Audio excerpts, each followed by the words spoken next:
the Unisabana ELT Facebook page, as well as to the website, along with a document outlining the questions and practical answers that are discussed in this session. Thank you, Jermaine, for putting that in there. There's the link to the website. So there's that. So we do hope you enjoy this new experience. There'll be more of these kinds of events coming along in the future. But without further ado, let me introduce our speakers for tonight's session, get on to the main event here. So first of all, hello from me. My name is Carl Edlund Anderson. I'm an assistant professor at the Department of Languages and Cultures at the Universidad de La Sabana, Bogota, Colombia.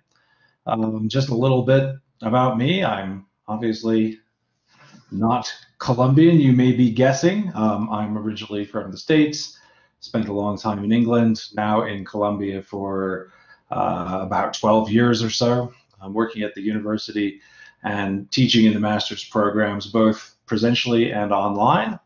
I'm also currently on the scientific committee for the GIST Education and Learning Research Journal, as well as Scandia, Journal of Medieval Norse Studies.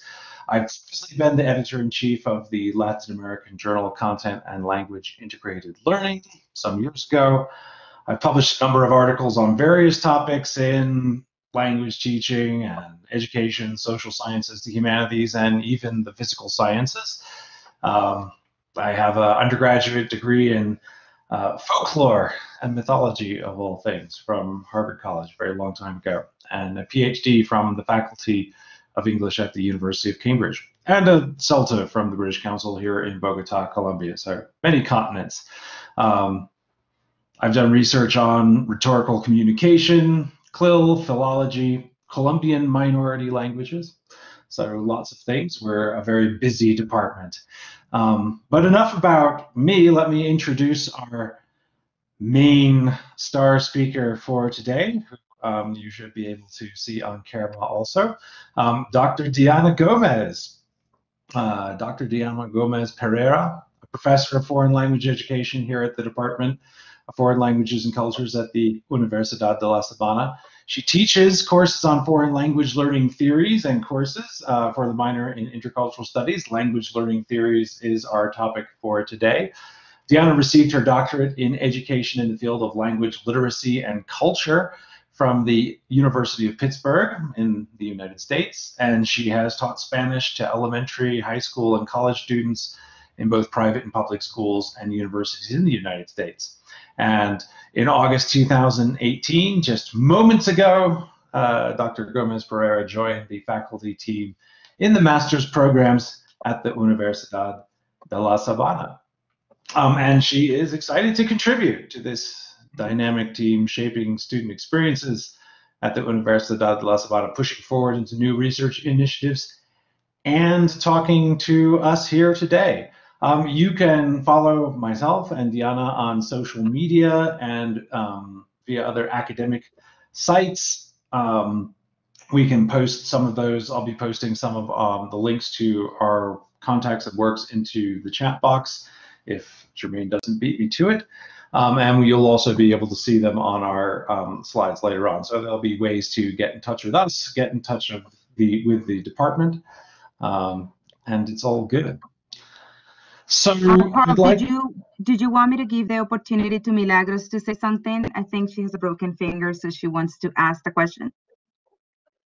Okay, just a moment. Let me make sure that this can be done. Yes. Okay. So sure, if she. Hi. Sure, if hello. It is hello. Can you listen? Yes. Yes, we can hear you. I'm sorry, guys, if I make you passing through this, because I'm having some troubles with my finger, with my pinky finger, just to be honest. So I'm going just to interrupt for me while just to raise by raising hands, just to make questions, because my typing probably is going to get exhausted by making some questions on things like this. Okay, guys? Sounds good. Yes. Thank you. Thank Okay. you, Diana. Thank you. Thank you so much. So yes, we'll try to watch out for your hand coming up as we go along. So let me start the session now, and we can get going here and talk about tonight's main topic, language learning theories. As you see on the slide, tonight we're going to focus on that. We've already had our little introduction to our webinar, just so everybody knows where we are. We're going to explore a number of questions about language learning theories. These are common questions. We're going to explore those, and Dr. Gómez Pereira is going to provide us with some starting point answers to those questions, along with some class examples and kind of example activities that one could do in class related to language learning theories. We will be opening up after that portion of the talk, that portion of the webinar, probably about 6:30 or so maybe. We'll get along to an open Q&A session where people will be able to ask their questions verbally or type them into the chat. And then we'll wrap up the end. So this is fairly straightforward and focused.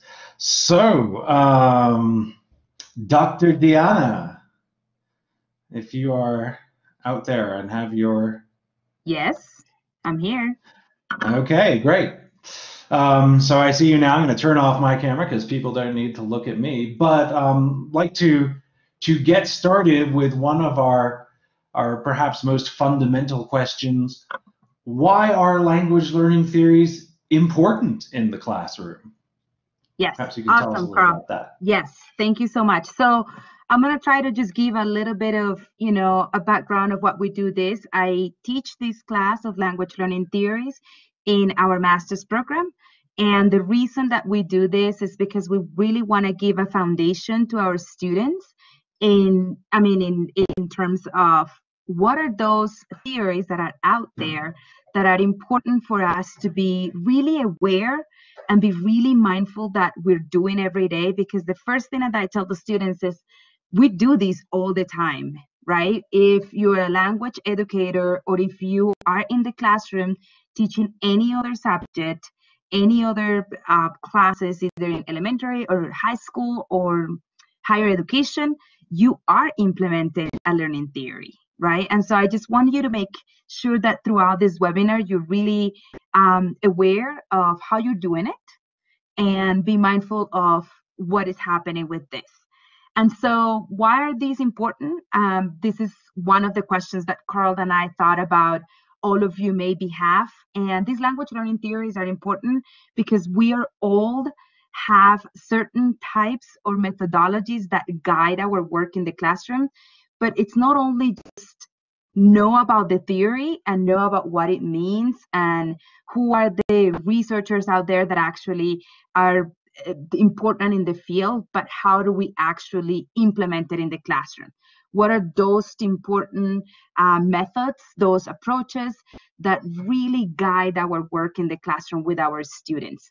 And so I think it's really important that we're all kind of thinking about our methodologies, our work in the classroom with our students, our activities, your philosophy of teaching. So who are you as an educator? What do you do in the classroom? Why did you decide to do this activity instead of this one? Is it because administration told you to do so? Is it because you're following a textbook? Or is it really because you are being guided by a theory behind that practice? And so I really think it's important for all of us to understand how these learning theories guide our work in the classroom. And so based on that, this is what we do. And we do it all the time and we do it at all times. And so I just want to make sure just to, frame it like that. Just think about all of the activities, all of these work that you do in the classroom when you think about group work, when you think about collaboration, when you think about assessment, when you think about a student issue in your classroom, right? When you are planning your lesson and then you decide, what is my warm-up? What is my objective of the lesson, right? All of you are familiar with the students will be able to, and then fill in the blank. how do I accomplish that? How do I accomplish the objective of that when I'm in the classroom, right? So one thing is, filling our work and filling our activities, but another one is, how do I do it? How do I make sure that students are learning in my classroom? And there's a lot of theories behind that, which we'll be talking throughout this. Right, Carl? Does that answer your question? Yes, thank you very much, Diana. And now that we've heard a little bit about the importance behind language learning theories, I think probably the next topic that we might be thinking about is what kind of language learning theories, what language learning theories do teachers use in language classrooms? Awesome, perfect. And I think, Carl, I see Ana Maria has a question for us, maybe? Oh, sure.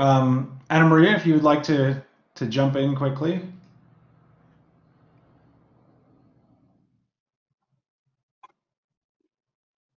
Nope, perhaps. No, Or Ana Maria. Or maybe you guys can type the question. Maybe Ana Maria, you can type the question, and then if I see it, I can just respond it through in my answer to this. Okay? Okay, Carl. So let's move to this one. sounds good. Okay. So what language learning theories do teachers use in language classroom?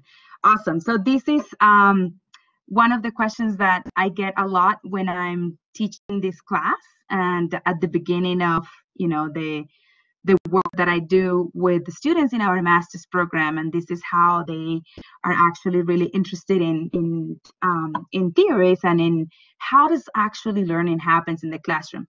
So there's a lot of theories.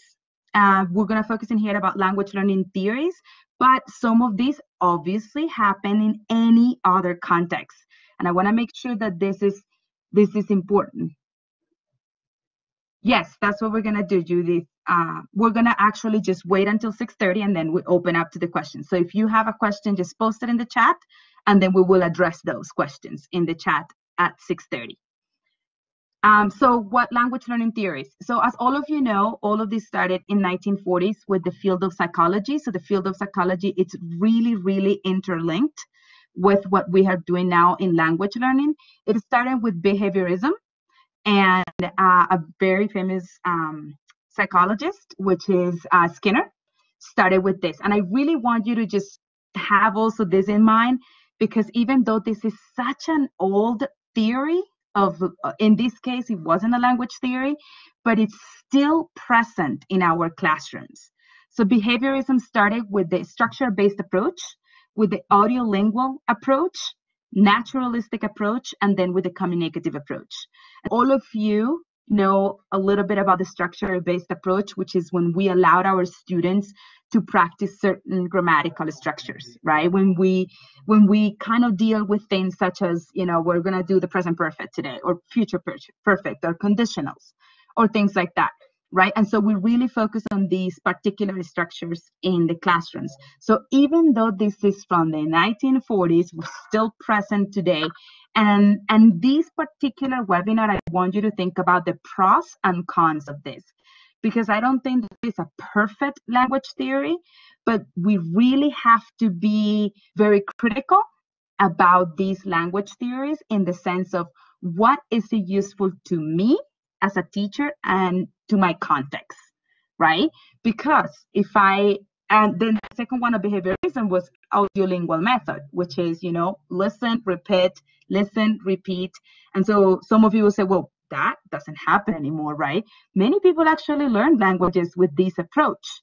If we're thinking about young learners, this is something that we do all the time, right? I've taught every single grade since kindergarten all the way to master's students. And this is something that we do in the classroom with very young learners.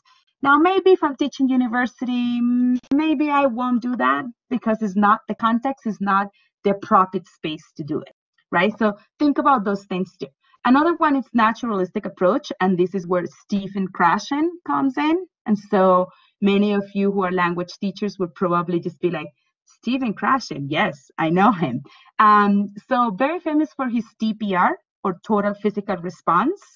Again, really, really important for certain contexts, right? Stand up, right? take out your paper, or things with instructions. So it's things that we are actually using. After that, it came a lot with, after behaviorism, it came a lot with cognitivism and interactionist approach. And so that's when we get into the 80s, and it came with Chomsky, which was the one saying, you know, language acquisition device. It's all about the brain. It's all about cognitivism. So it's all about, you learn the language if you have this language acquisition device. The younger you are, then the better you learn the language. And it created all this debate, which at that point it was great. But then what happens with our students who are adults? They also learn language. So you see the con of that theory, right? And so those are the stuff that I really want you to start thinking about. Then crashing in the 80s, start with the theory of comprehensible input, which is still very evident today in language classrooms. Then Swain's theory start with output. Okay, well, we give comprehensible input to the students. What do they give us, right? So this output. And then the Lons interactionist hypothesis, which is all about communication. So we're giving these to students, but what are they giving us? How do they show us that learning, right?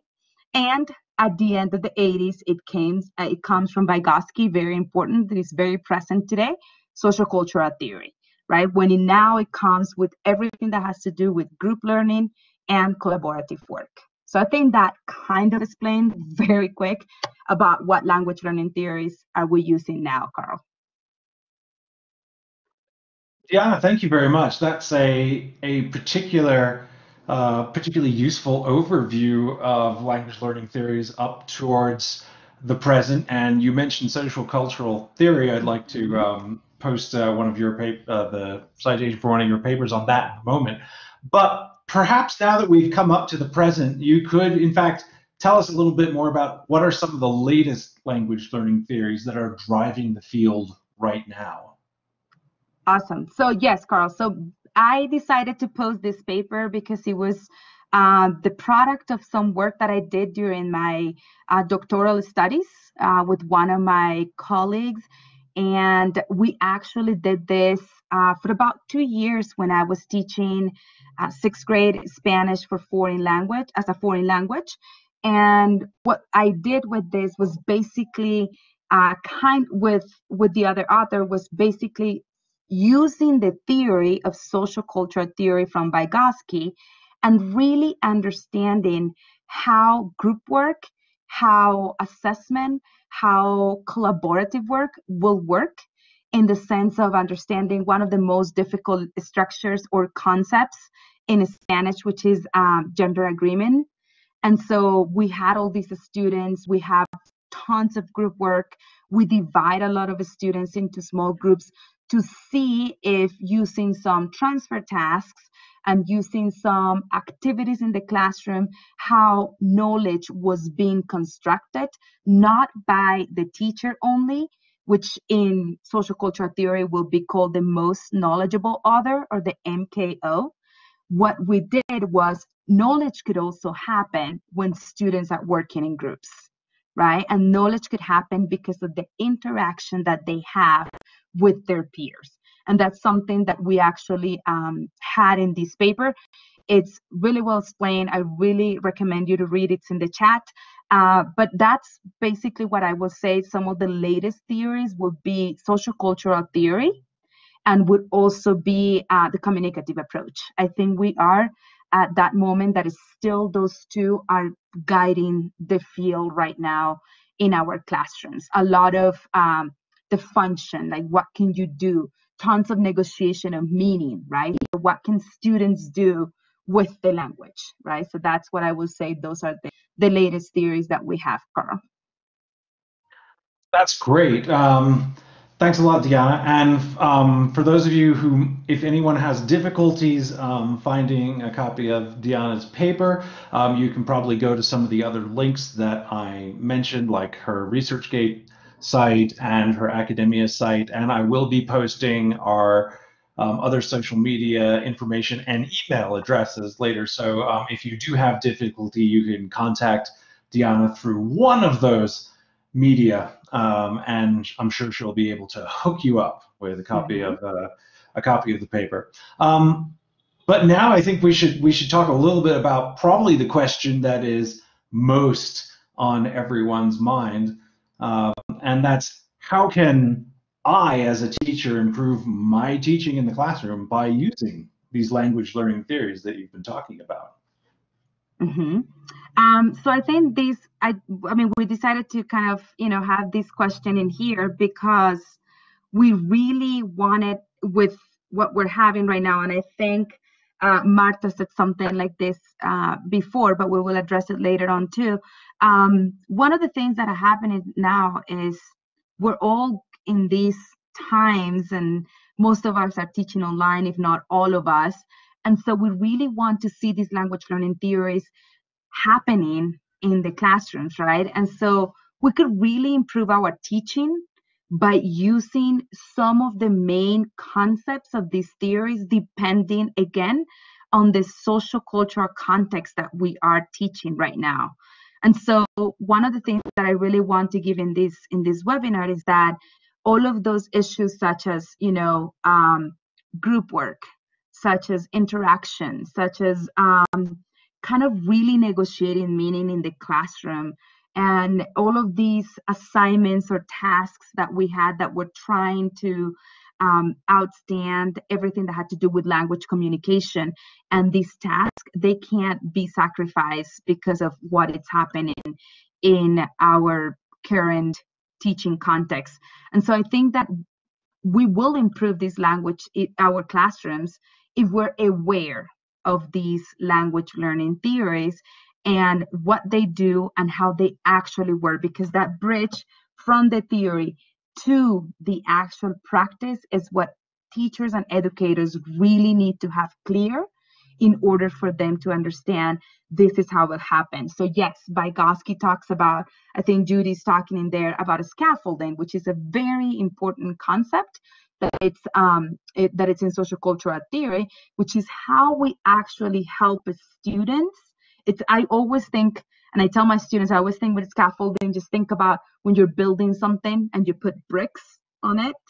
Those bricks is the scaffolding we give them. What we're doing, especially given times, what are we giving the students for them to actually be able to reach these the goal of learning, right? And so really understanding that, and we will definitely talk about more about those, but honestly, it's all about understanding what the theories are and how they actually work in the classroom.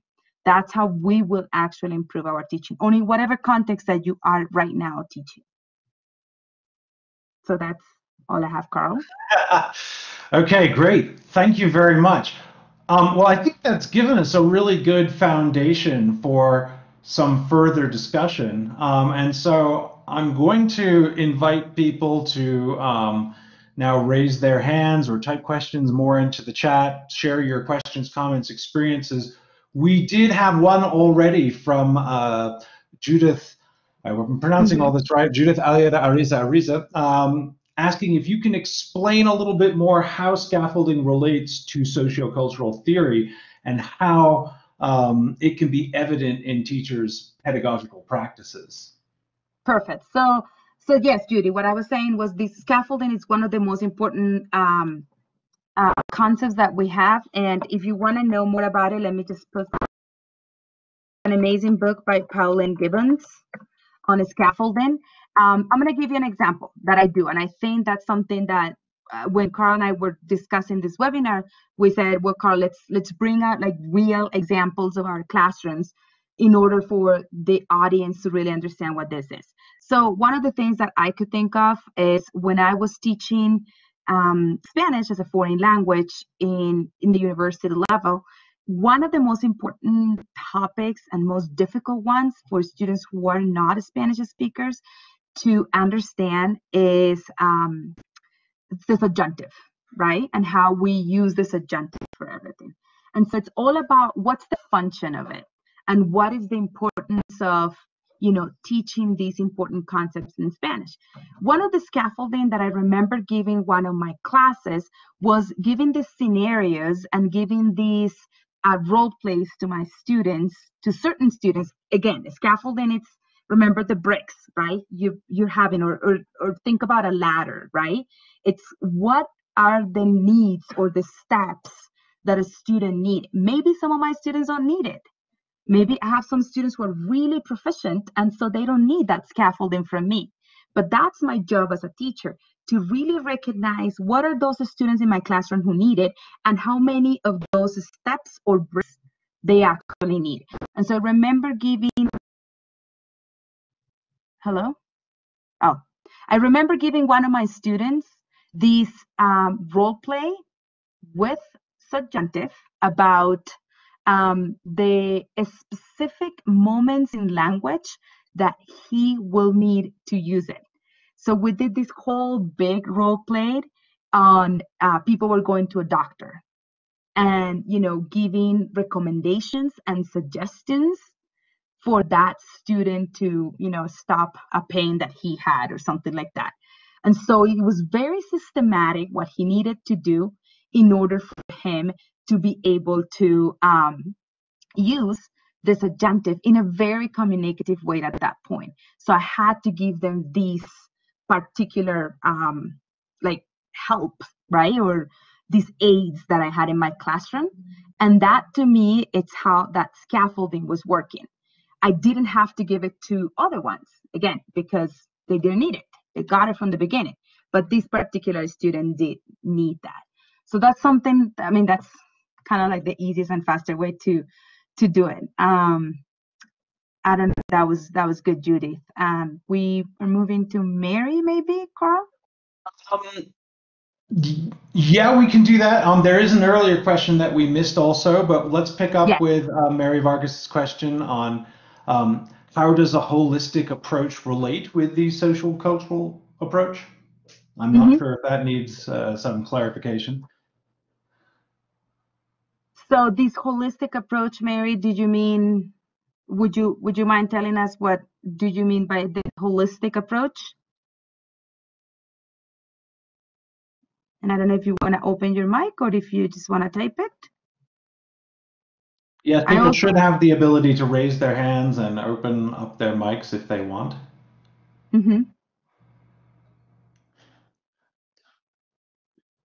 I think I saw a hand go by. But it's... Yeah, I saw it was Edna. Okay.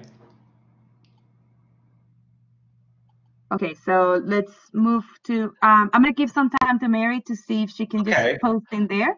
And then let's respond Martha, which was the first one at the beginning.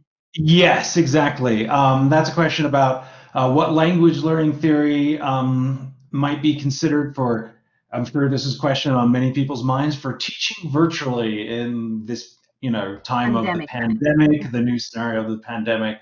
What importance can, you know, language theories have in our classes?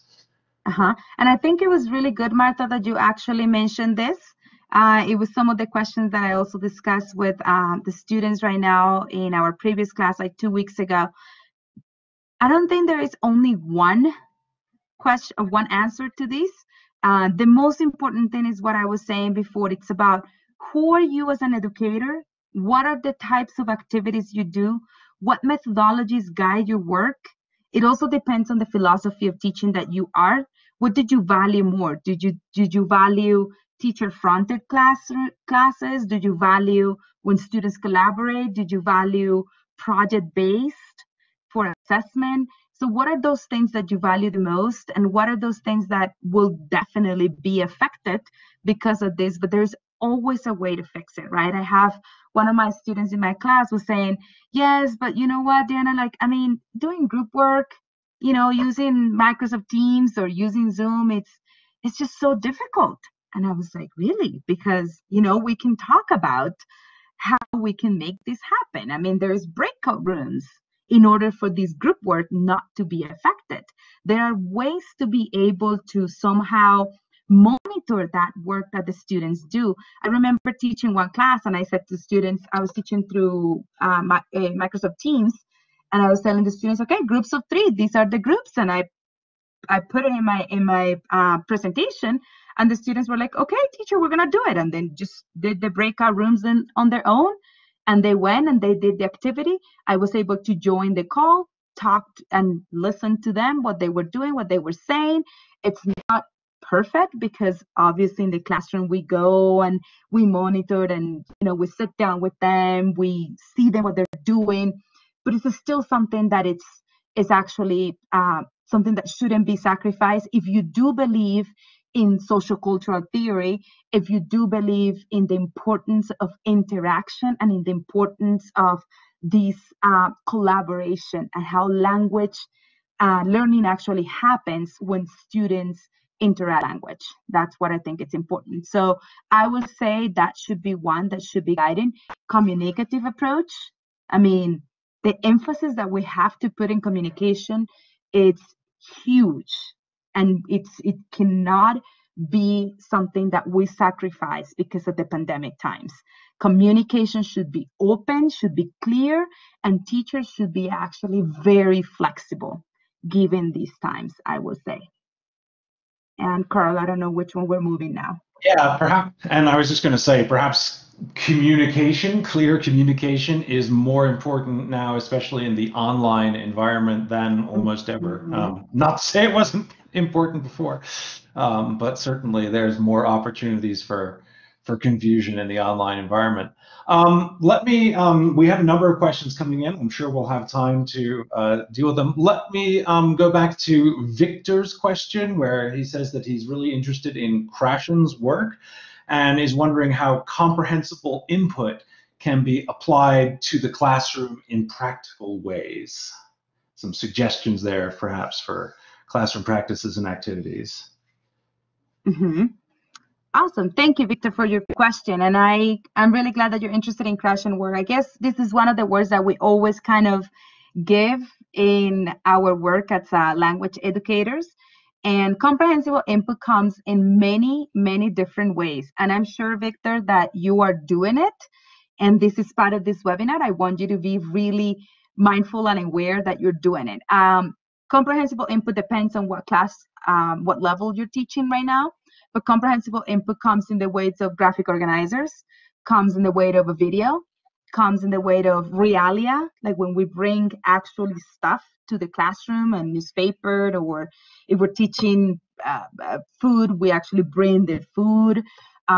It comes in the weight of comprehensible input of you, right? How clear and how your tone of voice, your body language, how you use your hands, how you use a lot of cognates to try to tell the students. I always tell the students for Spanish, like, you don't know what supermercado is. I mean, it sounds like what? Oh yeah, teacher, supermarket, right? So actually telling the students about these particular strategies to understand that, right? To understand those words. So I think it's really important because you are doing it. You would do it all the time. Pictures, something really, really important in the classroom.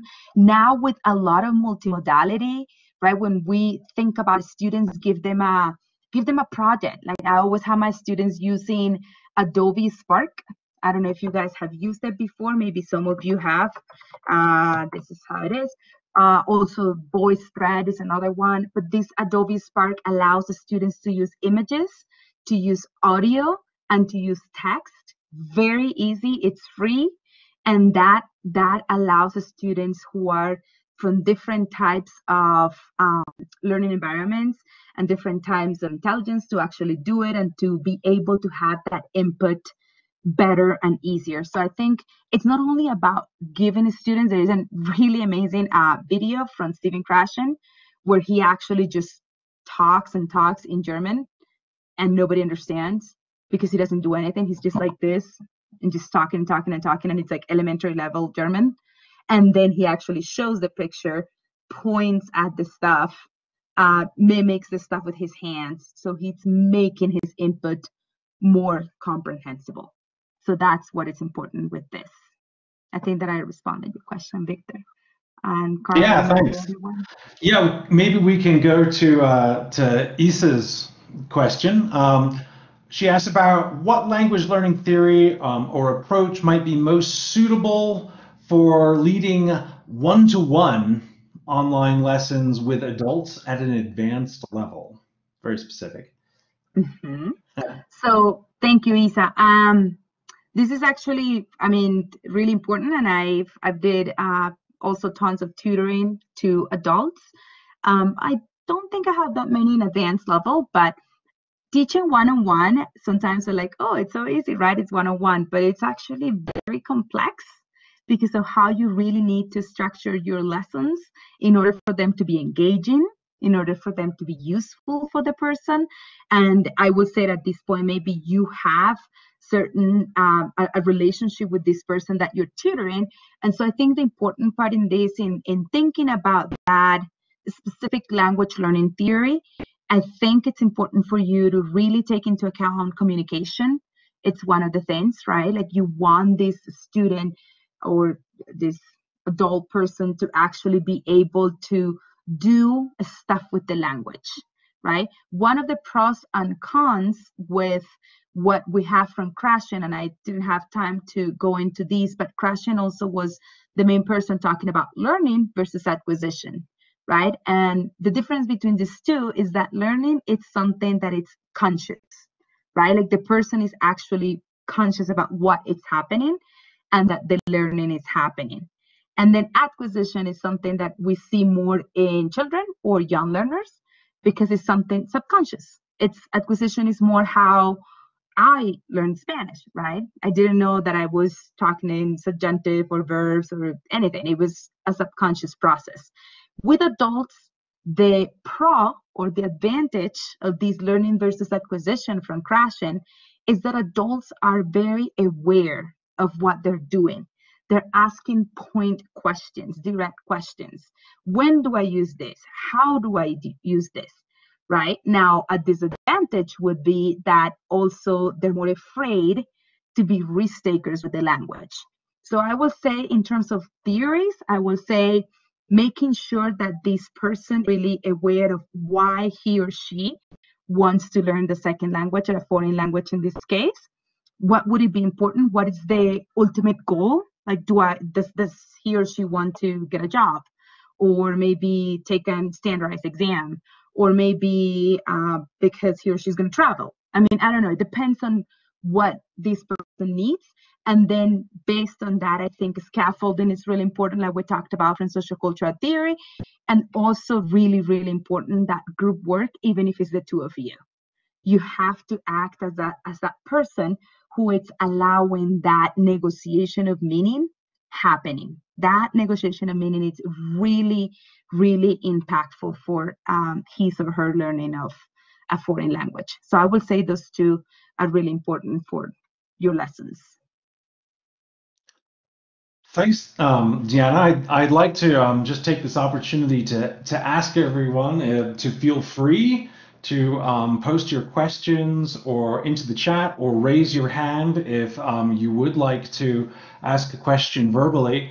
But while our participants are mulling that over, perhaps let me perhaps ask you a question, if I may, Deanna.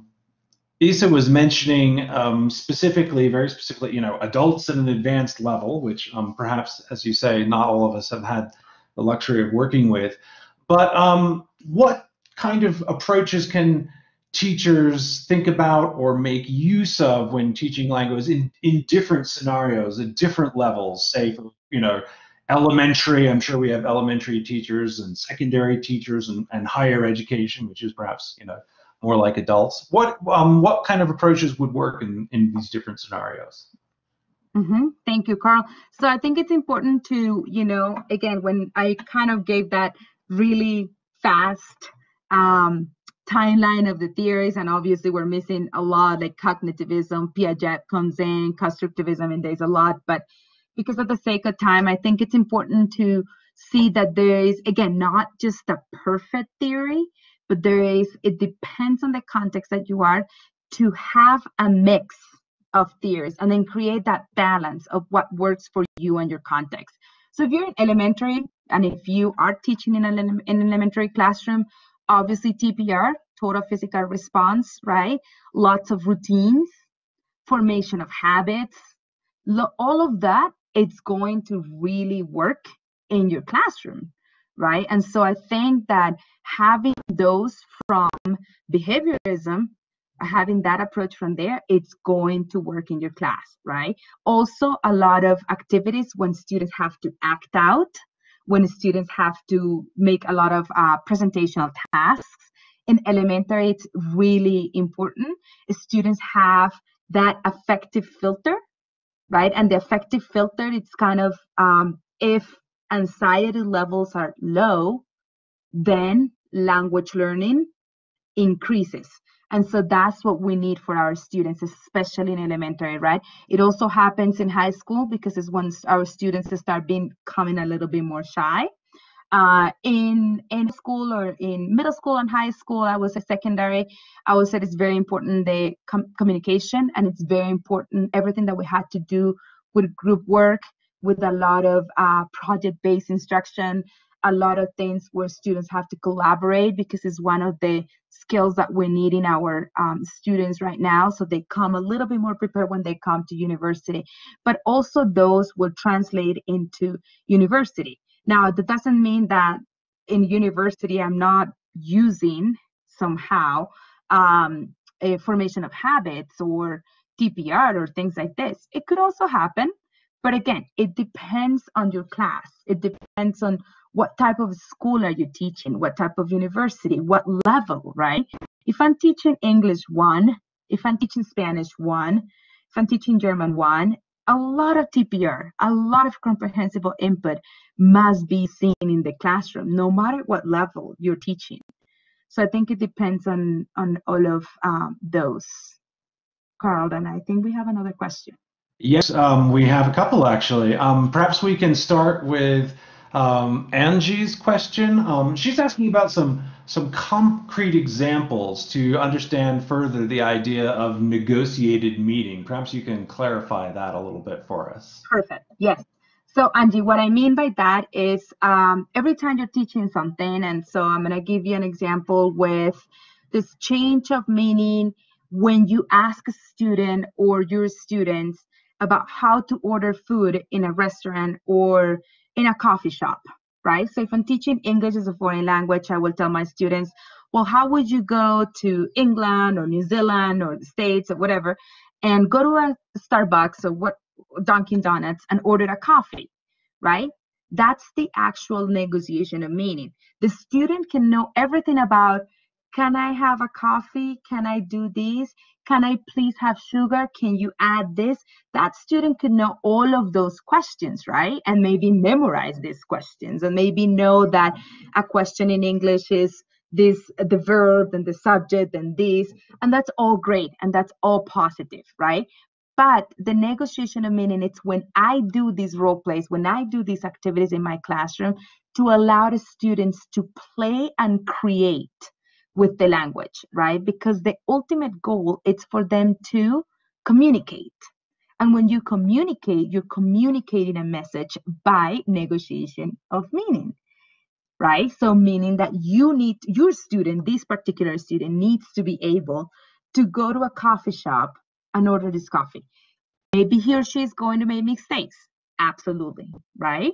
But part of this approach is not about accuracy, but it's about, was the student able to have that meaning or that question or that task actually answered, right?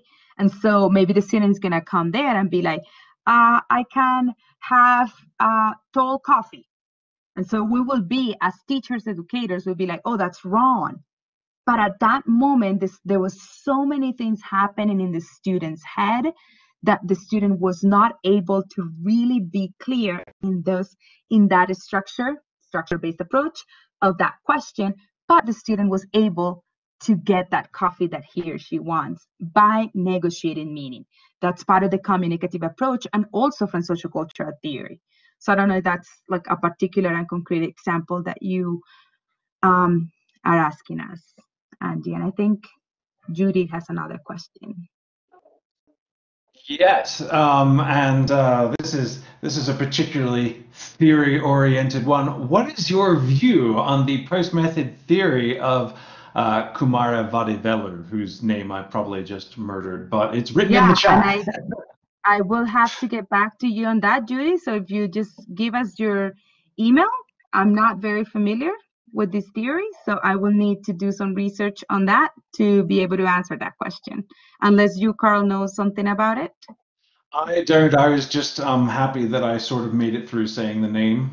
I see that name in print. That's the wonderful thing about writing. You don't have to pronounce things. But I don't think I can offer anything particular there. I'm going to leave you two to connect after the session and figure that out. Perhaps we can look at, we have a few other questions coming in. Perhaps we can look at Carolina's question. She says, you're using the communicative approach for your classes. How can you organize the participation if, and this happens all the time, I'm sure, if all the children want to talk at the same time? Carolina, I'm assuming that you teach maybe elementary, because if I'm in a university classroom, sometimes not all my students want to talk at the same time. But I remember none of them want to talk at the same time. But I remember teaching second grade, and they all want to talk at the same time. So there is different approaches to do this. Again, these students in elementary classrooms, they're not afraid of making mistakes, and that's the beauty of using this type of approach, because you want the students to communicate. You want the students to be able to respond to questions. They're not afraid of, butchering a word or something. They just want to talk. And so I allowed that. The way I did it, or my method for participation, was when I have, if this is elementary, Carolina, because I don't know. I guess you can use it in, I don't know if university, but I'll tell you in university how I do it. I had a big bowl with those little sticks from the ice cream, and then I would write all the names of the students in there. And so when everyone wanted to talk, I would be like, okay, you had to wait. I'm just gonna take one of the sticks, the magic sticks, and I'm gonna see what name comes from there. And I would do that, and I would say, okay, this is Pedro, this is Santiago, this is whatever. And that's how I would and obviously I would put them away to make sure that the other ones could actually participate. In university and in higher education, what I do is I use an app on my phone. It's called Randomizer. I'm gonna put it in here. It's called Randomizer. It's free.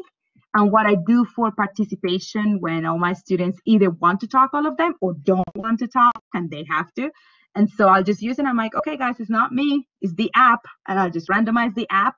I obviously entered all the names at the beginning of the semester. And then the app pretty much will just throw you names. And the app will not repeat the same names. And also it's in there. And so it's a way for me to actually have it as storage in case I want to know which are the students that are participating and which students are not. But that's what I do. Perhaps we can jump to Elizabeth's question. She's also asking about doing things in class.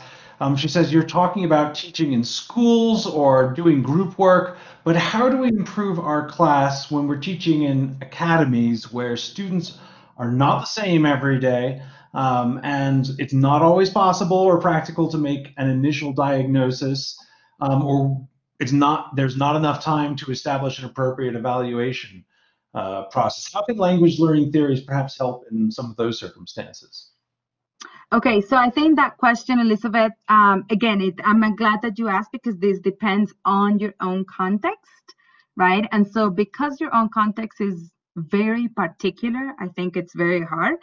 But I do think that what you could do in those cases is actually look at the individual differences, kind of looking at seeing how students relate to each other, how you can actually just ask them questions about their preferences and just be like, I don't know, whoever likes soccer, then come in group number 1. Whoever likes these, I don't know, these movies, then come here.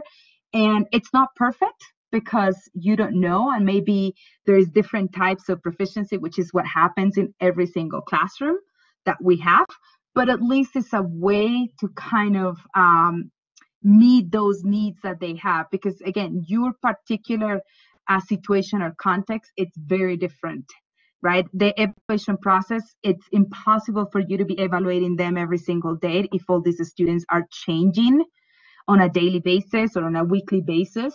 So it's one of those things where flexibility comes in, and how did you actually are more flexible, you and the rest of your colleagues, in order for all of you to meet the needs of these students. Even ask them, even if you had to use, the L1, and just be like, what is something that works for you in terms of your learning, right? I mean, it's more work, absolutely, but I think that's something that you could do in this particular case. Thanks, Diana. We have a couple of other questions. I did see a hand up, but I don't see it now. But we do have some other questions here in the chat. Mary Vargas again asks, does negotiation of meaning have to do with asking for clarification, paraphrasing, confirming understanding, perhaps some or all of those? Yeah, I mean, it could be like that. It depends on the situation, but yeah, I mean, it also depends on when the students are actually not understanding. It could be just your instructions, and so they're clarifying that. But I would say more negotiation of meaning, it's when you have a particular function of the language and you have a particular question or a particular situation where you want your student to either ask for something, describe something, summarize something, and have that communication, that back and forth of what communication is. But yeah, I mean, paraphrasing isn't that. When student doesn't know something, the student will have to paraphrase, and that's fine. So it has to do something with that. Okay, and unfortunately, I think the person I saw who had their hand up before has left the session. Maybe they'll be back before we end. We still have some minutes left, and we still have more questions coming in. Let me pose the question from Angie Jaramillo, who asked also a theory-minded question, which is, would you mind discussing the difference between what is meant by these terms theory versus approach? I think they're often used interchangeably. Perhaps you can clarify for us. Yeah, theory, it's the big umbrella. Theory is the big one. So theory will be behaviorism is the theory. The approach will be the ones that come from there. So approach will be audiolingual approach. It will be total physical response approach. It will be a structure-based approach. Those are the ones under the big umbrella of behaviorism. If I'm talking about sociocultural theory, big umbrella theory, right? Approaches will be scaffolding. Could be the zone of proximal development, which we didn't talk in here much, but it's, again, that is space between what the student can do alone and what the student could do with the help of somebody else, right? So that's another approach, right? Krashen, big theory, it's the naturalistic approach, a naturalistic theory, and inside that it could be comprehensible input, the monitor model hypothesis, and all these. He has like 5 different approaches underneath that. So that's basically the big difference. Oh, we had to move, Carl. Let's do Jorge. Yeah, I know. I think we just have this one last question, perhaps from Jorge, that we can quickly address before we wrap up. And I'd like to emphasize to everyone, if we could probably go all night discussing these things. It might not be possible, but be sure, if you don't get a chance to ask your question out, or we don't get a chance to answer it, we have provided some contact information, so you can always write to Diana, or even myself, or the department, and to get more about this and let people know more about the kinds of questions you would like us to address in these sessions. But let's go quickly to Jorge's question. He's saying that, he's thinking back to Elizabeth's question, and he's thinking that it would be definitely a benefit for a teacher in this kind of learning setting to be knowledgeable with material, to be material knowledgeable. But this could draw us into material and language-centered methods. How do we deal with that? Okay, so it could lead to material and language-centered. Well, I mean, I think, Jorge, we all have certain styles in the classroom, certain methods, certain ways to deal with what we do in the classroom, which is teaching. So I think it's just about having that balance between material and language-centered methods, right? Not go beyond and over one of the other, but just keeping it more of a balance, I will say. We got 3 minutes now, Carl. Yeah, so we should probably get on towards wrapping up and saying thank you to everyone. Okay, just send your questions, so you'll get to find out about the good Dr. K, I'm going to call him, because I can't pronounce that. Awesome, thank you, Judy. So I am putting the slide that you see on screen now does have some contact information on social media. The Twitter for the master's programs in ELT at the Universidad de La Sabana, the Facebook link there. If we go back, in fact, if I run back, I can probably, Jermaine, our glorious revolutionary director, did post the website address. I think I can just post it again there now. So there we go. So we do need to kind of wrap up in these last minutes. We hope you enjoyed the session. Remember, we have been recording this session, and we're going to be uploading the videos of it to the Unisabana ELT Facebook page. You see the connection there on the slide, so you could go and search for us on Facebook. We're easy to find. Also, the master's programs in ELT website, which we just reposted the link there. And they'll also be posted along with the recording of the videos, a document outlining the questions and some of the practical answers that we've discussed in the session. And we really appreciate everyone taking time, one of our most valuable resources for all of you, especially teachers at the moment. We appreciate you taking time out of your evening and being with us. We hope that tonight's session was interesting and useful and productive for you. Just going to post also into the chat some of the hashtags that you can use to follow the department on Twitter there. And we'd love to hear what you think about this web event. So we will be sending you an email with a short survey as a token of our appreciation. I'd also a courtesy registration into one of our master's programs. I'd just like to, you'll be getting an email with the link to the survey. I just posted a link here in the chat. Also, the forms.gle web address, one of those shortened email addresses, which is full of letters and numbers and nobody can pronounce. And so just to wrap up, I'd like to say thank you again to everyone from myself and Diana. I've posted most of Diana's connection information into the chat previously. You can also see it on the slide here, her university email address. I know Judith has already been making use of it. Her profile on academia.edu, on ResearchGate, Facebook links, and as well as for myself. Thank you, Angie. We appreciate your appreciation. So it's been great to share this time and this discussion with everyone. Thank you especially to Diana, who's